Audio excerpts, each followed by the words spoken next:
네, 저희 챕터 2 개별화 교육 보도록 할게요. 자, 개별화 교육을 보기 위해서 일단 개별화 교육이 무엇인지 같이 확인을 해봐야겠죠.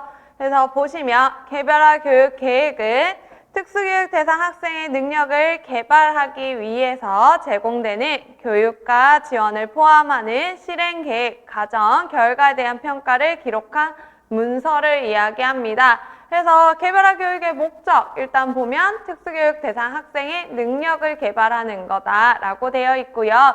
그래서 이러한 능력 개발을 위해서 이 학생의 목표와 그 다음에 방법, 내용 이런 것들을 계획하고 그 다음에 그것을 실행하고 그 다음에 어떻게 평가할 것인지 이런 것들이 모두 다 개별화 교육이고요. 그것을 문서로 한 것이 개별화 교육 계획이다라고 보시면 돼요. 그랬을 때 우리가 학업적인 측면뿐만 아니라 장애와 관련된 각종 지원 방안을 모두 다 포함하는 종합적인 교육 지원 계획이다라고 보셔야 돼요. 그래서 학업적인 측면뿐만 아니라 자조기술, 문제행동 중재 이러한 각종 지원 방안들을 모두 다 계획하고 실행해야 된다라고 이야기를 하고 있고요. 그다음에 우리가 개별화 교육을 하려면 꼭 계획을 수립을 해서 실행을 해야 되는데 이때 이러한 계획을 수립하는 이유, 의의는 보시면 교육 및 생활 지원 계획서이기 때문이다 라고 되어 있어요. 그래서 아까 앞에서 제가 학업적인 측면뿐만 아니라 자조기술이나 문제행동 중재 같은 것들도 해야 된다라고 했었죠. 그래서 생활도 지원을 해주는 거예요. 그래서 학업뿐만 아니라 전반적인 생활에서 독립성을 향상시키기 위해서 우리가 계획을 수립을 해야 된다라고 하는 거고요. 그 다음에 이렇게 계획을 수립을 하게 되면 교육 및 생활 지원의 방향성을 제시를 해줘요. 계획서가 있기 때문에 내가 어떻게 교육을 해야 되는지, 어떻게 지원을 해야 되는지 알 수가 있는 거죠. 그래서 내가 개별화 교육을 하는 과정에서도 계속 계획서를 보면서 점검할 수 있어요. 그래서 나의 중재를, 교육을 관리하고 점검하는 기능을 하게 되고요. 그 다음에 우리가 목 잡았을 때도 얘기를 했는데 개별화 교육 계획은 법적 문서이자 과정이에요. 그래서 선생님은 법적으로 책임이 있다라고 했었죠. 그런데 특수교사인 선생님만 책임이 있는 게 아니라 개별화 교육은 지원팀으로 이루어지거든요. 팀 구성원들이 모두 다 책임이 있어요. 팀 구성원들은 IP를 수립하고 실행할 법적 책임이 있다. 이것을 보여주는 문서다라고 하는 거고요. 그 다음에 우리가 의사소통을 할 때 뭔가 책이나 이러한 자료를 보면서 의사소통을 할 때 좀 더 편리하죠. 지금 수업도 제가 만약에 이러한 책 없이, 자료 없이 그냥 말로만 한다면 선생님들이 이해하기가 더 어려울 거예요. 그래서 여기 보시면 협력과 의사소통을 돕는 문서이며 과정이다 라고 되어 있죠. 이러한 자료가 있기 때문에 IP를 회의할 때 우리가 의사소통 수단으로 활용할 수 있고요. 그 다음에 이러한 문서 안에는 각각의 역할들과 책임이 적혀 있겠죠. 그래서 동등한 참여 기회를 제공해 줄 수 있다라고 이야기를 하고 있습니다. 그래서 IP 수립의 의의 알아두셔야 되겠고요. 그다음 이제 목적과 기능은 아까 의의에서 얘기했던 거 정리되어 있다라고 보시면 돼요. 그래서 내가 학생에게 어떤 교육적 서비스 그리고 어떤 관련 서비스를 제공할 것인지 그리고 이것이 효율적인지 그리고 효과적인지 이런 것들을 점검하는 도구로서 사용할 수 있고요. 그 다음에 내가 세운 목표랑 아동의 진보가 일치하고 있는지 그러니까 목표가 성취되고 있는지 이런 것들을 확인을 하고 그 다음에 의사소통 수단 그리고 동등한 참여 기회를 부여하는 수단으로 사용할 수 있다라고 얘기가 되고 있어요. 그래서 이 부분은 위에 거 다시 정리해 놓은 거니까 한 번 더 읽어보시면 되겠고요. 우리는 법적 근거 10쪽으로 넘어가 보도록 할게요. 자, 우리가 개별화 교육을 해야 되는 그러니까 각각의 학생에 맞춰서 교육을 해야 되는 법적 근거를 보시면 일단 헌법에 나와 있어요. 헌법에 보시면 능력과 적성에 따라서 교육받을 권리를 모든 국민이 가진다라고 되어 있죠.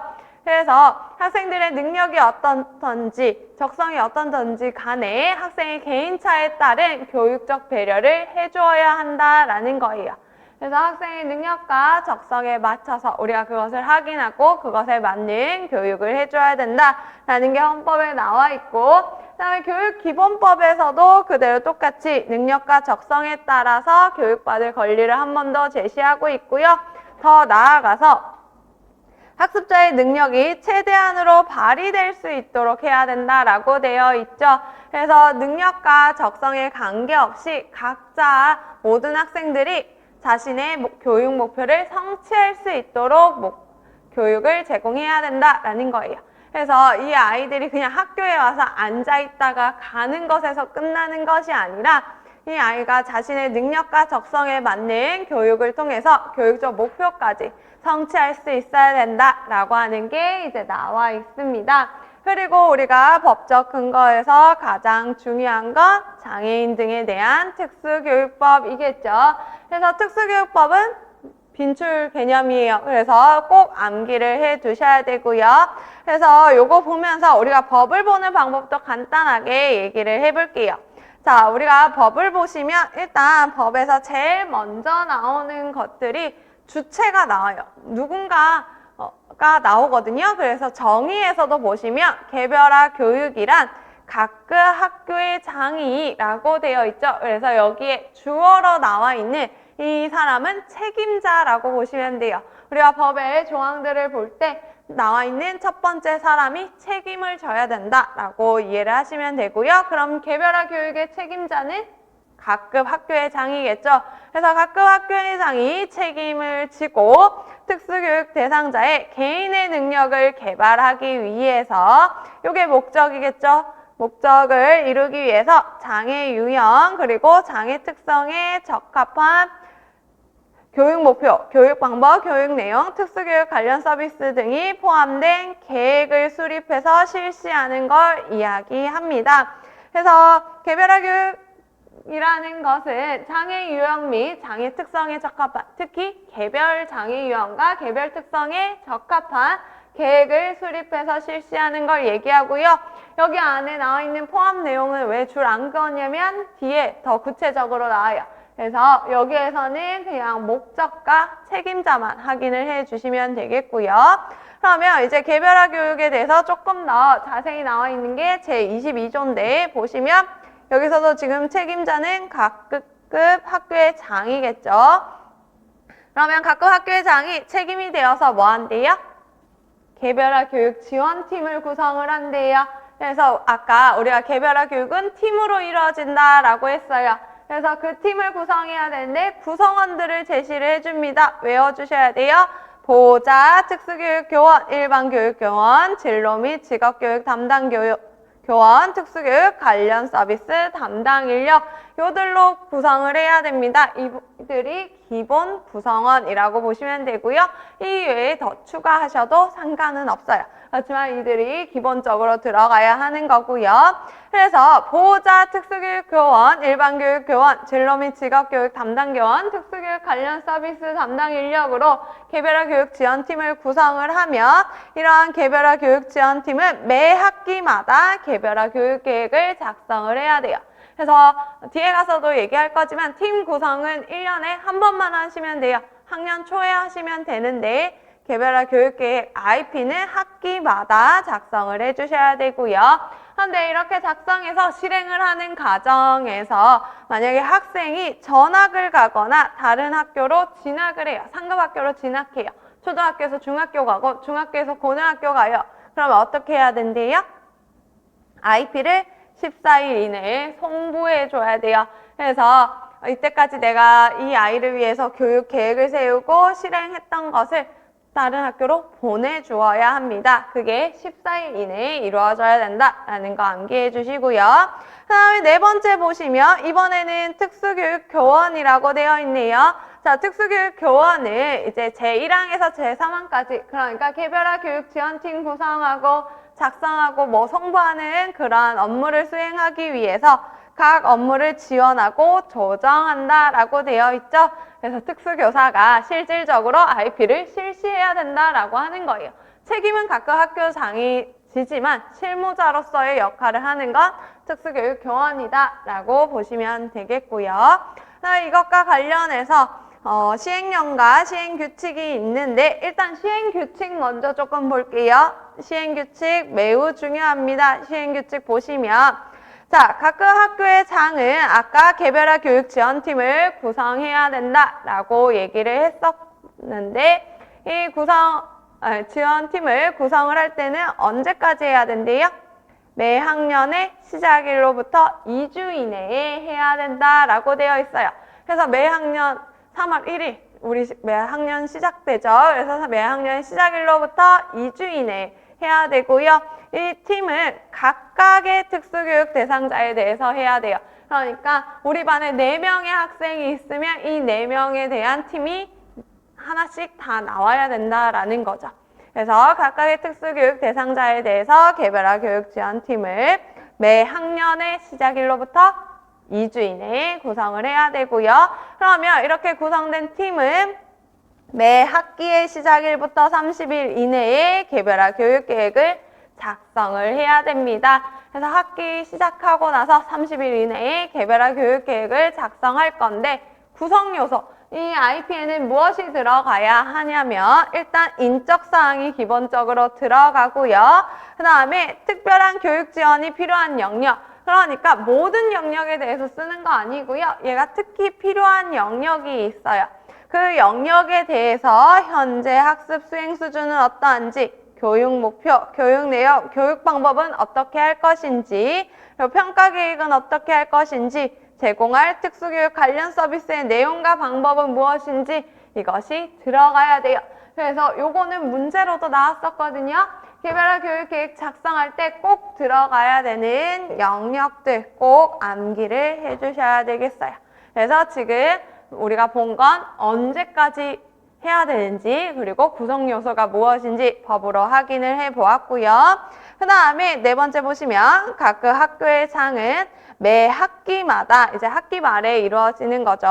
학업 성취도 평가를 실시를 하고요. 그것을 특수교육 대상자 또는 보호자에게 통보해야 돼요.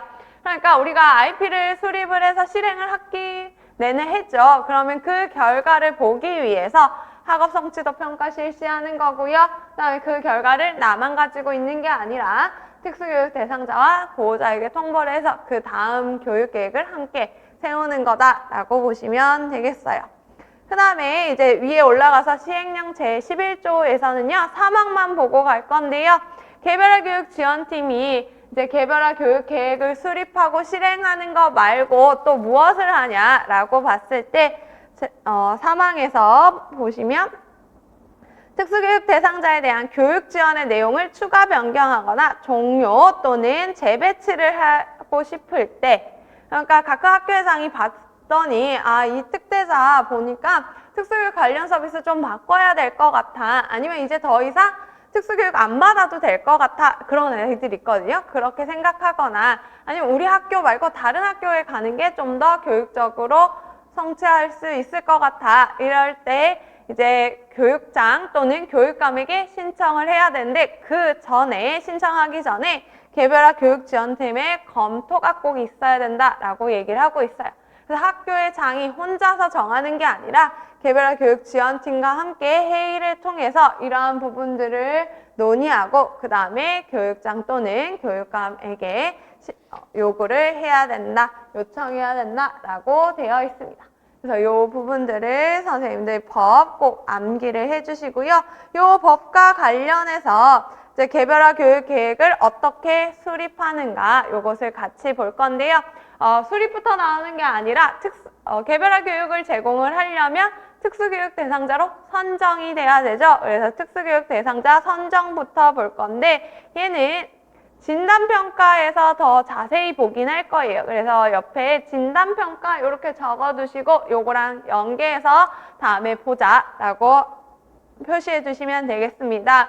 그러면 우리가 특수교육 대상자를 일단 선정을 하려면요, 먼저 신청을 해야겠죠. 이 아이 특수교육 대상자인 것 같아요 라고 의뢰를 하게 되는데요.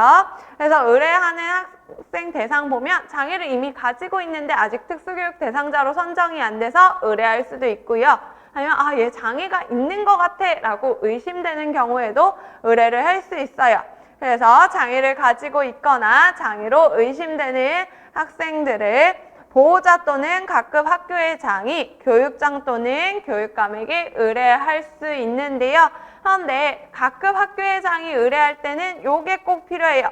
보호자의 사전 동의. 그래서 내가 이 학생에 대해서 얘 특수교육 대상자인 것 같아 라고 의뢰할 때는 보호자의 사전 동의를 꼭 받아서 신청을 해야 된다, 의뢰해야 된다 라고 보시면 되고요. 그런데 얘가 장애가 있다고 의심되는 경우에 바로 의뢰할 수도 있지만 의뢰하기 전에 중재를 먼저 실시해 볼 수도 있어요.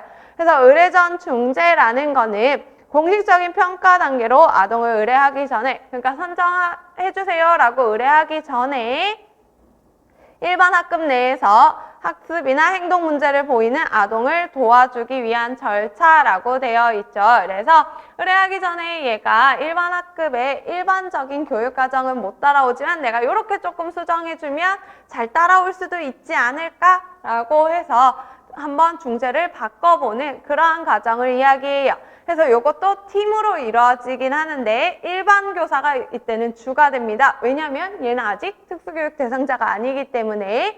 그래서 일반 교사가 주가 되어서 아동이 보이는 문제를 해결하기 위한 여러 가지 노력들을 하는 게 의뢰 전 중재입니다. 그래서 예를 들어 우리 반에 은하라는 아이가 있는데 은하가 교사의 지시를 잘 이해를 못하는 거예요. 그래서 얘가 좀 특수교육 대상자 같긴 한데 일단 의뢰하기 전에 좀 지원을 해보자 라고 생각을 한 거예요. 그래서 의뢰 전 중재를 하기 위해서 팀을 구성을 했어요. 그리고 일반 교사가 다른 사람들의 의견을 받아서 그럼 얘가 지금 교사의 지시를 잘 이해를 하지 못하는 게 내가 말로만 해서 그런 것 같다라는 결론을 내려서 규칙을 시각적으로 제시를 해주는 거예요. 그래서 우리 반 칠판에도 학급 규칙을 붙여놓고요. 그 다음에 벽에도 이렇게 붙여놓는 거예요. 그랬더니 은하가 규칙을 잘 지키기 시작했어요. 그러면 이게 효과가 있는 거죠. 그러면 굳이 의뢰를 할 필요가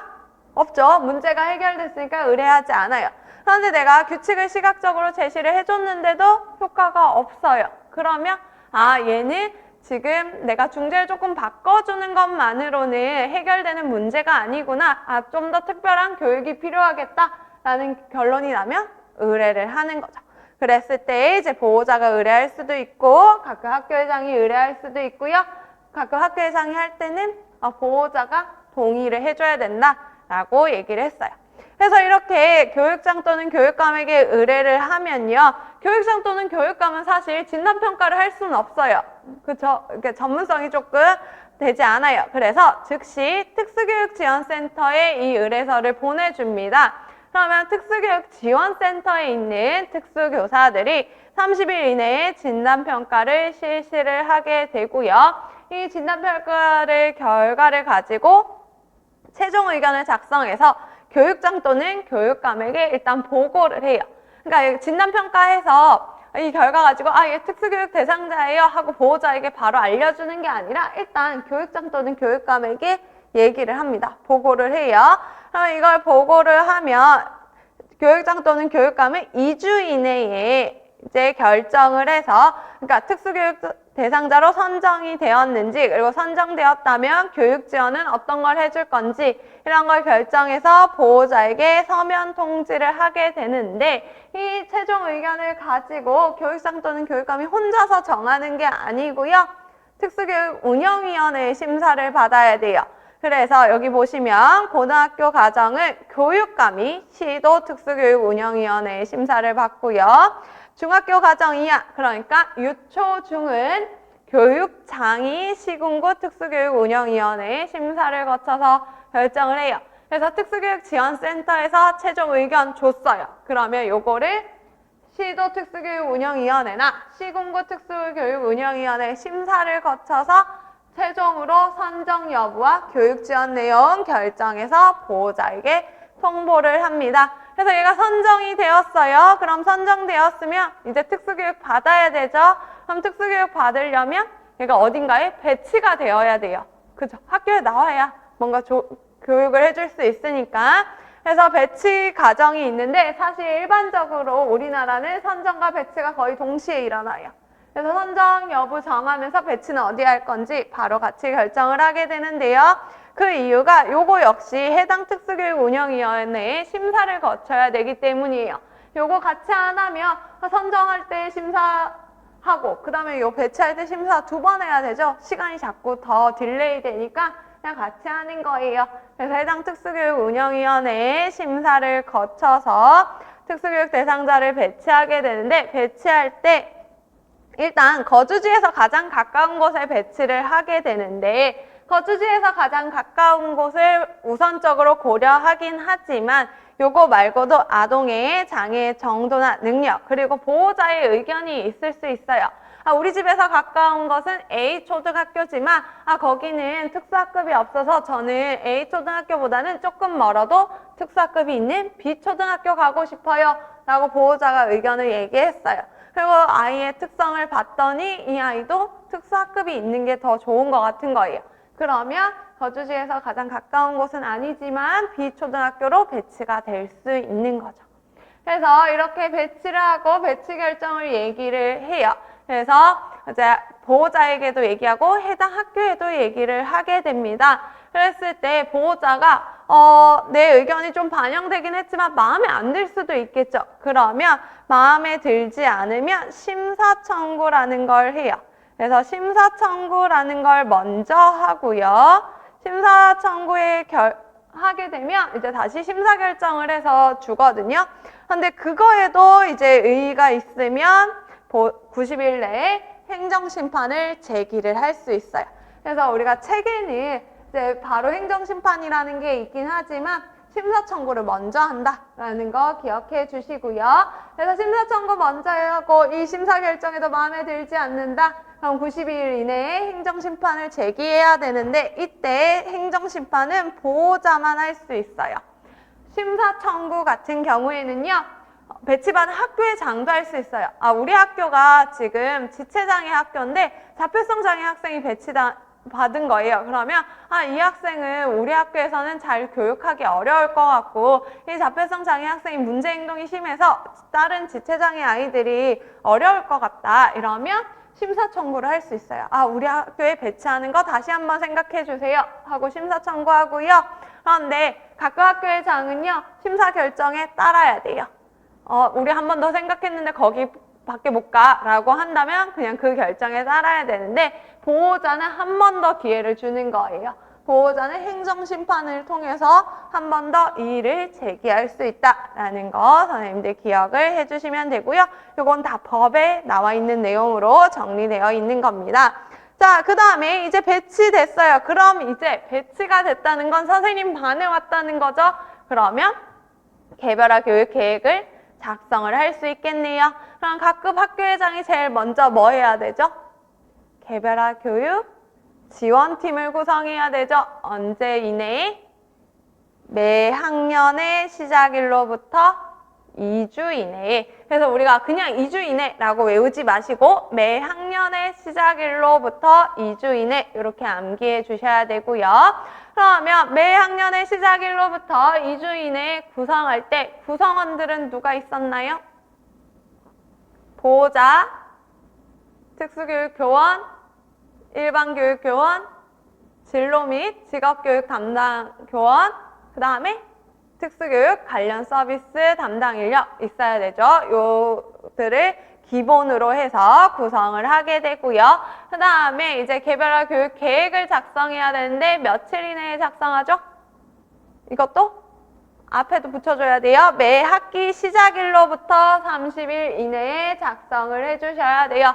그래서 매 학기 시작일로부터 30일 이내에 IP를 작성하는데 이 30일 동안 뭐 하시냐면 정보 수집하고 상담하고 이래서 목표 세우고 회의하고 이런 거 통해서 이제 30일 이내에 수립을 합니다. 그 다음에 이제 수립하고 실행을 하게 되겠죠. 이 실행하는 과정에서 선생님만 IP 꽁꽁 숨겨놓고 보는 게 아니고요.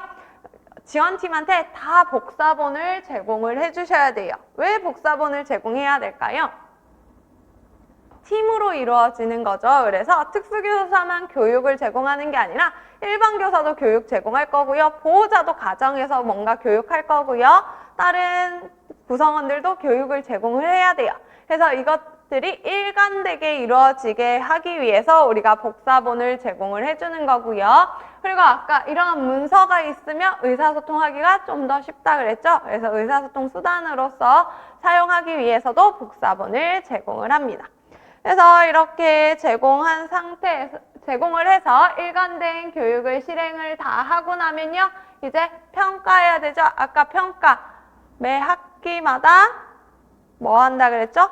학업 성취도 평가를 실시한다라고 했었죠. 그래서 개별화 교육에 따른 학업 성취도 평가를 실시하고요. 이 결과를 특수교육 대상자나 보호자에게 통보를 하게 되고요. 그리고 이 결과를 바탕으로 해서 개별화 교육 계획을 잘 진행을 했는지, 그리고 앞으로도 계속 이렇게 진행하면 될 것인지 아니면 좀 수정을 해야 되는지 이런 것들을 확인하는 단계가 마지막 단계다라고 보시면 되겠어요.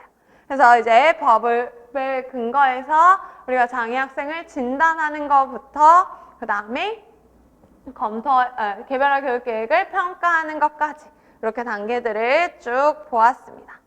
그러면 이제 개별화 교육 지원팀을 구성하고 그리고 개별화 교육 계획을 작성하는 것에 대해서 같이 알아볼 건데요.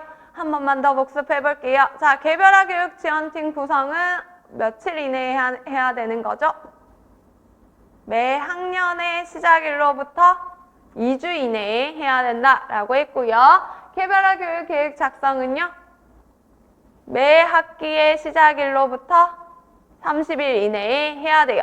그래서 개별화 교육 지원팀은 1년에 한 번 구성하면 되고요. 개별화 교육 계획을 학기마다 작성하는 거다라고 보시면 되겠습가 그래서 이제 개별화 교육 지원팀을 구성을 하는데요. 이제 팀 역할이 나와 있는데 사실 왜 팀으로 하는가에 대한 내용이다라고 보시면 돼요. 왜 특수교사 혼자가 아니라 팀으로 IP를 실시할까요?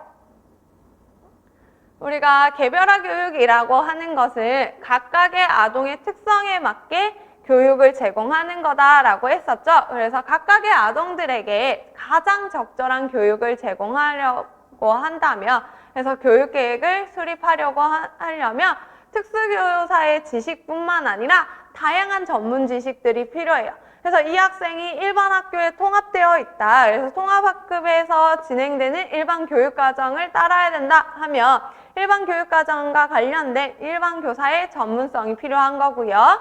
그리고 이 학생이 지금 치료 지원을 받고 있다. 그래서 작업 치료를 받고 있다라고 한다면 그 작업 치료에 대한 전문성도 필요한 거죠. 그래서 다양한 전문 지식과 정보가 필요하기 때문에 우리가 팀으로 구성을 해서 IP를 계획하고 실행하고요. 그 다음에 점검, 평가를 통해서 수정, 보완까지 이루어진다라고 보시면 돼요. 그래서 개별화 교육지원팀의 역할은 자신의 전문성들을 공유를 하고요. 그 다음에 같이 IP를 계획하고 실행하고 그 다음에 점검, 평가를 통해서 수정하고 보완하는 그러한 역할을 한다라고 보시면 되겠습니다. 그리고 이제 아까 구성은 우리가 외웠었는데요. 자, 특수교육법에 근거해서 특수교육법에서 제시하는 기본 구성원들 다시 한번 해볼까요?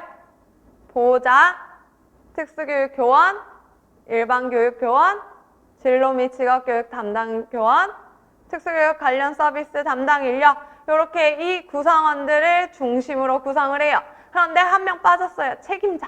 각 학교의 장도 포함을 해서 구성을 하게 되는데 사실 이 구성원들을 보시면 다 구성할 수 없는 상황도 생길 수 있어요. 그래서 아동의 교육적 배치 형태에 따라서 구성원들이 좀 달라질 수 있습니다. 특히 이 아동이 특수 학교에 배치되어 있다라고 한다면 누가 빠지겠어요? 일반 교육 교원은 특수학교에 없죠. 그래서 그는 빠지고 개별 교육 지원 팀장, 그러니까 각 학교의 장과 특수교육 교원, 그 다음에 보호자가 들어가게 되고요.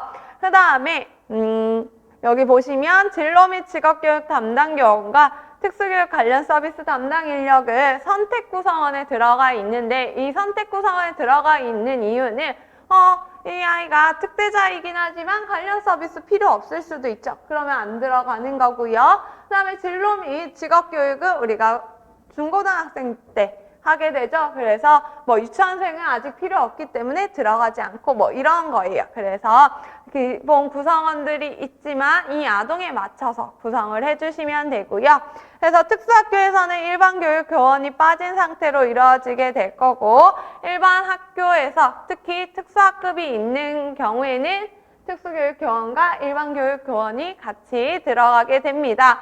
그런데 일반 학교 중에서 특수교육 대상자가 배치되어 있긴 하지만 특수학급이 없는 경우도 있어요. 그럼 특수교사가 없겠죠. 학급이 없으면 교사가 없는 거니까. 그러면 어떻게 하냐 했을 때 특수교사는 없지만 특수교육지원센터에서 계속 순회교사가 와요. 그러면 순회교사가 여기에 들어가게 되는 거고요.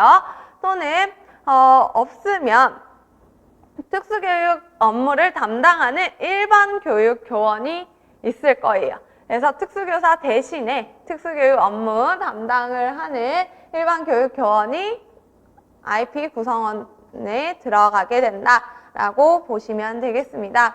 그래서 기본적인 구성원이 우리가 법에 근거해서 하지만 학생의 배치 형태에 따라서 조금씩 달라진다라고 보시면 되고요.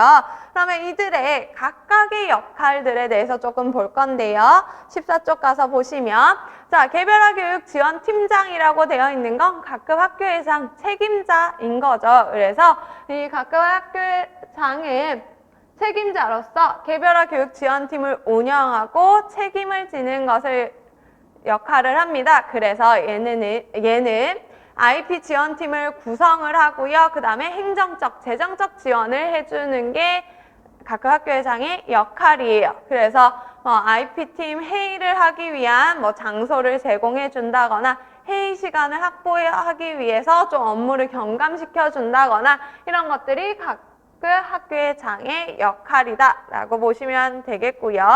그 다음에 특수교육 교원은 아까 실무자라고 했어요. 대부분의 역할을 하게 되는데요. 그래서 담당자라고도 하죠. 그래서 IP팀 구성원들을 확보하고 그 다음에 전반적인 정보를 수집해서 그 구성원들에게 제공해주는 그러한 역할들을 하게 된다라고 보시면 되고요. 그 다음에 IP를 수립하고 나서 실행하는 과정에서는 특수학급에서 이 아이가 어떻게 지내는지 생활 지원해주고 교육해주고 그러한 역할을 하게 됩니다. 그 다음에 일반 교육 교원 같은 경우에는 이제 같이 IP를 수립하게 되고요. 그 다음에 통합학급에서의 아동의 교육, 생활 지도, 그리고 평가를 담당을 해줘요. 유치원 같은 경우에는 사실 유아특수교사가 그 통합학급 반에 들어가서 같이 생활을 하게 되는데 초등학교만 가더라도 특수교사는 특수학급에 있고 이제 일반 학급에는 일반 교사만 있게 되죠. 그래서 특수교사가 거기에 가지 못하기 때문에 통합학급에서 아동의 교육과 생활지도 평가는 일반 교육교원이 담당하게 돼요. 그런데 우리 아이들 중에 배치되는 경우 중에 완전 통합으로 배치되는 경우가 있어요. 완전 통합은 뭐예요? 특수학급으로 오지 않는다라는 거죠. 계속 일반 학급에서 진행한다라는 거예요. 그럼 이 아이도 어쨌든 특수교육 대상자이기 때문에 우리가 IP를 수립하고 실행을 해야 되거든요. 그때 특수교육 대상자의 역할은, 특수교사의 역할은 무엇일까요? 특수교사는 완전 통합된 아동도 IP 수립을 담당을 해줘야 돼요. 그래서 완전 통합되었으니까 우리 반 아이 아니야 라고 생각하지 마시고 얘 특대자이기 때문에 완전 통합된 학생에 대해서도 IP 수립을 해주셔야 되고요. 대신 이 학생 같은 경우에 특수학급에는 오지 않죠. 그래서 일반 교육 교원이 개별화 교육 계획을 실행하고 평가한다 라고 보시면 돼요. 그래서 완전 통합된 학생도 IP를 같이 수립을 하되 일반 교육 교원이 실행하고 평가한다라고 보시면 되겠습니다. 그리고 이제 구성원 중에 가장 중요한 사람 중에 하나가 보호자죠. 보호자 되게 중요해요. 보호자 중요한 이유 무엇인가요? 아동의 대리인이기 때문에 중요해요. 그래서 보호자는 아동의 대리인으로서 다양한 정보들을 제공해 주고요. 그 다음에 자녀와 그리고 우리 가족의 권리를 옹호하고 그 다음에 우리의 의견을 제시해주는 역할로서 되게 중요한 역할을 한다 라는 거 기억을 해주시고요. 그리고 이들이 자신의 의견을 얘기하고 권리를 옹호한다고 해서 학교와 대척되는 게 아니라 학교와 계속 지속적으로 협력관계를 유지하면서 일관된 교육, 일관된 양육을 하기 위해서 노력해야 된다라고 하고 있어요. 그래서 이러한 역할들을 선생님들 좀 기억을 해 주시고요. 그리고 우리가 앞에서는 아까 특수교육 대상자로 선정되면서부터 이제 개별화 교육계획을 작성하고 실행하고 평가하는 단계를 봤다면 여기에서는 조금 더 개별화 교육에 초점을 두어서 보도록 할게요. 그래서 보면 개별화 교육 지원팀은 매 학년의 시작일로부터 2주 이내에 구성을 한다라고 했고요. 아까 구성할 때 특수교육 대상 아동별로 한다 그랬어요. 그래서 각각의 아동별로 지원팀을 각자 구성을 해 주어야 되고요. 그랬을 때 처음에 기본 구성원으로 구성을 하더라도 더 추가되는 사람들이 있다라고 하면 그 선택 구성원까지 선정을 해서 같이 구성을 하게 됩니다. 그리고 이제 구성하고 회의 날짜를 잡아요. 회의 날짜는 조금 넉넉하게 잡거든요. 그럼 회의 날짜 전까지 선생님, 그러니까 특수교사 뭐 해야 되냐면 사전 정보를 수집을 해야 돼요. 우리가 회의 날 가서 아무 정보 없이 갑자기 목표 세웁시다 이렇게 하면 다들 할 수 있는 말이 별로 없겠죠. 그래서 사전 정보를 먼저 수집해요. 그래서 학부모와 미리 상담을 하기도 하고요. 그리고 전에도 이 학교에 다녔다면 전년도 평가 결과를 검토를 해서 얘가 전년도에는 어떤 목표를 했고 어떻게 성취했는지 그리고 어떤 흥미를 가지고 있는지 이런 것들을 수집을 해요. 그 다음에 사전에 좀 의견을 조율을 해봐요. 그래서 사전에 IP 초안을 작성을 합니다. 그래서 초안을 작성한 상태로 회의에 들어가서 이 초안을 바탕으로 같이 의견을 나누는 거죠. 그래서 아예 초안 그대로 갈 수도 있고요. 초안이랑 좀 변경된 것을 마지막에 마무리할 수도 있겠죠. 그래서 이러한 회의 결과를 통해서 개별화 교육 계획을 작성을 하고요.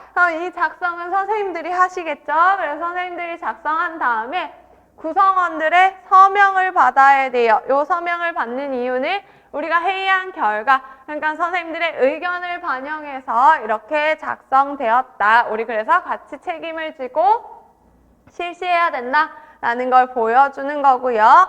그 다음에 이러한 서명을 받은 개별화 교육계획을 학교장이 결재를 하게 되는데 이 결재가 매 학기의 시작일로부터 30일 이내에 이루어져야 돼요. 그래서 결재까지 되는 게 30일 이내다라고 꼭 기억해 주세요. 요거는 사실 문제로는 안 나오는데 선생님들이 현장 가서 결재를 30일 이내에 받아야 되는구나 라고 생각을 해 주셔야 늦지 않고 받을 수 있고요. 그리고 요거는 법정 문서이기 때문에 특히 늦으시면 안 되거든요. 그래서 요거 기억해 주시면 되겠습니다.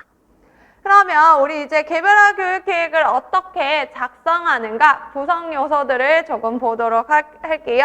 그래서 우리가 개별화 교육 계획 구성 요소로 제일 처음에 얘기했던 게 인적사항이었어요. 인적사항은 그냥 아동의 뭐 이름, 성별, 생년월일, 학교급, 그 다음에 뭐 주소, 전화번호, 뭐 가족관계 이런 것들을 하게 되는데요. 이런 거는 개인정보죠. 그래서 선생님들 꼭 개인정보 동의받고 그 다음에 인적사항 작성하셔야 됩니다. 그래서 동의서를 받아 놓아야 된다라는 거 기억해 주시고요. 그다음 우리가 좀 더 중요하게 봐야 되는 거 인적사항은 그냥 받아서 쓰는 거고 현재 학습 수행 수준부터는 선생님들이 진단평가를 통해서 확인을 하게 되는 거죠. 자, 현재 학습 수행 수준은 우리가 개별화 교육 계획할 때 가장 먼저 결정을 해야 되는 거다라고 얘기가 되고 있어요. 그래서 요거는 특별한 교육적 지원이 필요한 영역에 한해서 하게 되는데요. 일단 현재 학습 수행 수준 했을 때 필요한 영역을 고를 때는 교과뿐만 아니라 기능적 영역도 골라주셔야 돼요. 그래서 뭐 국어, 수학, 사회 이런 식으로 현재 학습 수행 수준을 볼 수도 있지만 여기에서 더 나아가서 뭐 대소근육 운동은 어떠한지 그리고 의사소통은 어떠한지 식사기술은 어떠한지 이런 것들을 보아야 돼요. 그래서 기능적 영역, 우리가 기능적이다 이런 말이 계속 반복해서 나올 건데 이 기능적이다 라고 했을 때는 실생활에서 활용되는 기술이라고 생각을 하시면 돼요. 그래서 실생활에서 활용되는 여러 가지 영역들에 대해서도 같이 수집을 해주셔야 되겠습니다. 그래서 이런 현재 학습 수행 수준이 중요한 이유는 이것은 개별화 교육계획의 출발점이기 때문이에요. 출발점이라고 얘기하는 거는요, 요 현행 수준을 가지고 이후에 진보를 비교할 거기 때문에 그래요.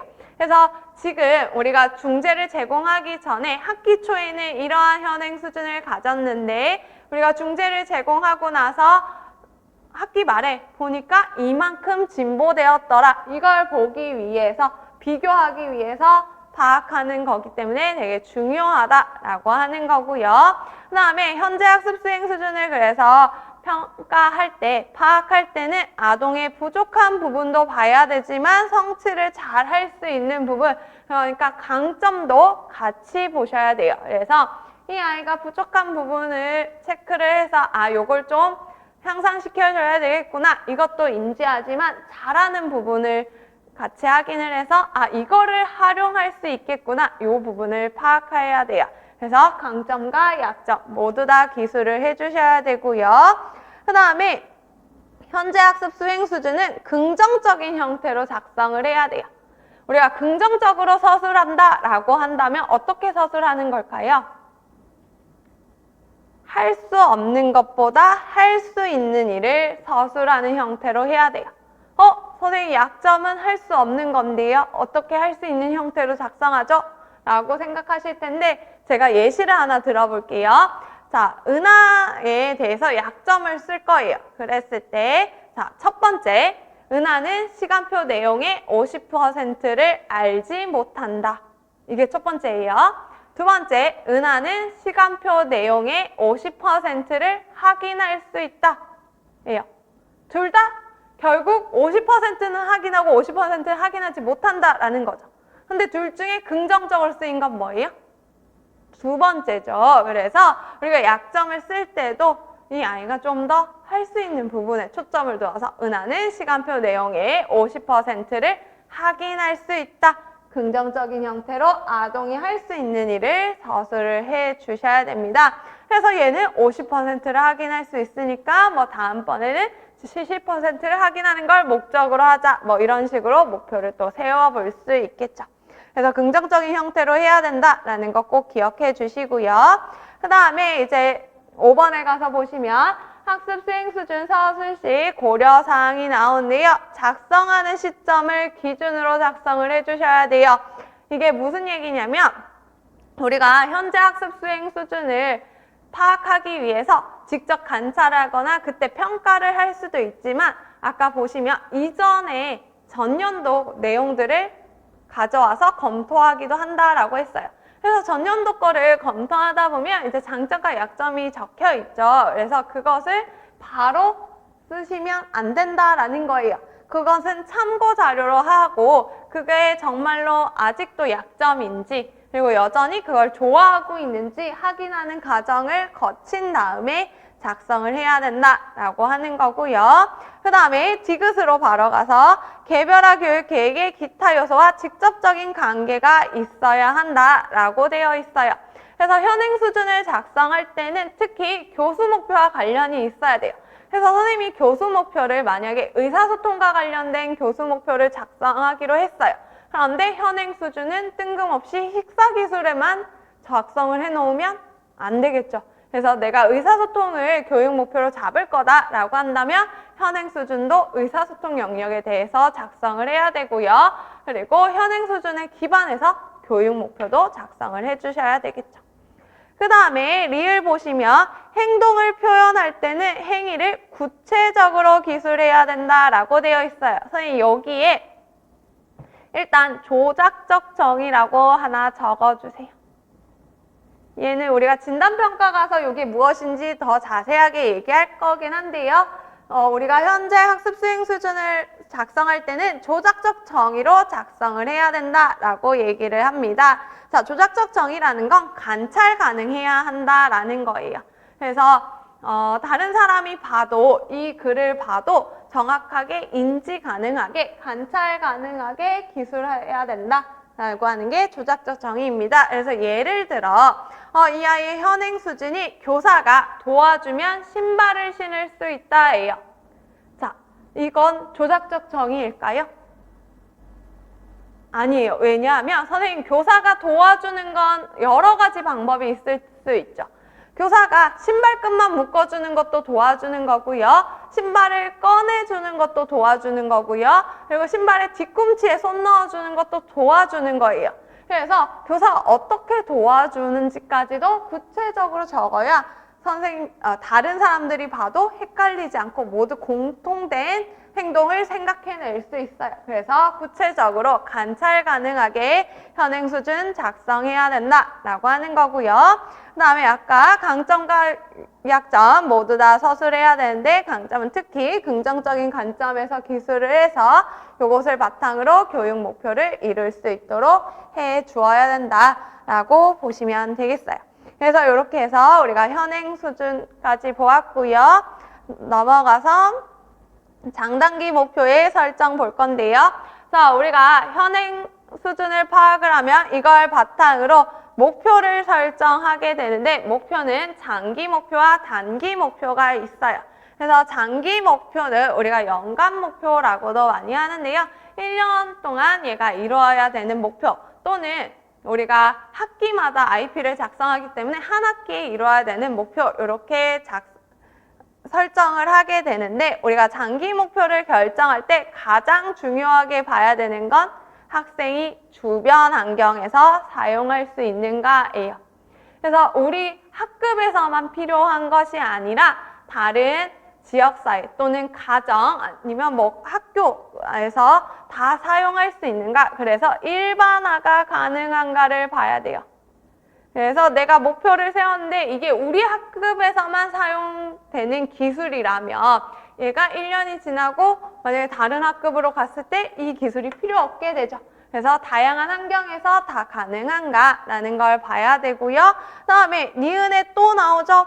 기능적이며 실제로 유용한가. 아까 기능적인 거 일상생활에서 사용되는 거라고 했어요. 그래서 일상생활에서 독립적으로 살아가는데 필요한 기술인가 라는 걸 꼭 확인을 해서 장기 목표를 설정해야 된다라고 하는 거고요. 그 외에는 보면 뭐 자주 사용하는가, 학습을 하는데 흥미를 가질 수 있는가, 필요한가, 자립성이 향상될 수 있는가 이런 것들을 본다라고 보시면 돼요. 요 뒤에는 각각 읽어보시면 되고요.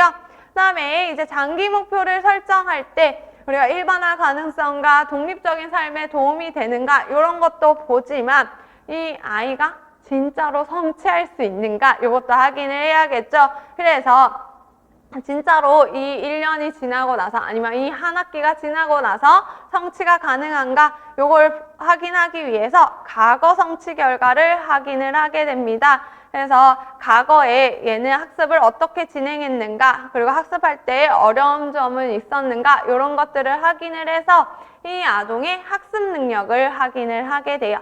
그래서 학습 능력을 확인해서 얘는 그러면 한 학기 동안 이 정도는 성취할 수 있겠다. 1년 동안 이 정도는 성취할 수 있겠다. 이런 걸 파악하게 되는 거고요.